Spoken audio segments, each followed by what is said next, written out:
If you're like me, many of you have been following the evolution of Gregg Braden's work for the last 2 decades. As he scours the globe and reaches into both obvious and obscure scientific data, as well as indigenous wisdom, his story broadens. In his newest book, Deep Truth, Gregg ventures into areas that are very threatening to the established scientific community. Namely, that modern civilization is far older than is taught in our schools, that the behavior of people is not the primary factor in global warming, and that nature is hardwired for peace, not competition and war.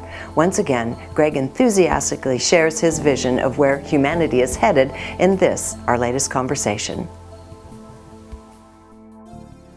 While the grassroots comes from the bottom up, we must work within existing power structures from the top down if we are truly going to bring about the kind of change, the degree, the magnitude of change that we're all talking about in a very brief period of time. We must work within existing power structures rather than trying to do an end run or circumvent those power structures. And the only way to do that in the Western world is to share the discoveries in a language that is respected and trusted. And in the West, that language is the language of science. If I were to go into an indigenous, and I've done this, when I go into the monasteries of Tibet and Egypt, for example, and I talk to the monks or the nuns about new scientific discoveries, the first thing they do is giggle, because it's unimportant to them. Who needs the discoveries? They live the principles.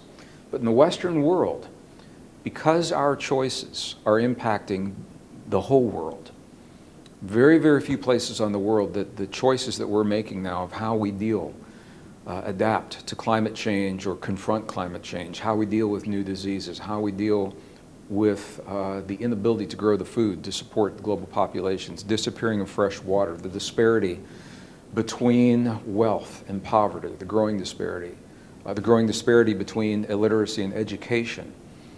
These are just the tip of the iceberg of the kinds of crises the best minds of our time tell us that we are facing right now. They say it's not our imagination, that this generation, this time in history, we are in fact facing the greatest number and the greatest magnitude of crises ever to face a single generation in 5,000 years of recorded human history. And they're telling us that we've got, in some cases, less than 2 years, less than 24 months to change the way we think to address some of the crises. And even less than that when it comes to the big war that's looming over the Middle East. I think we all sense that.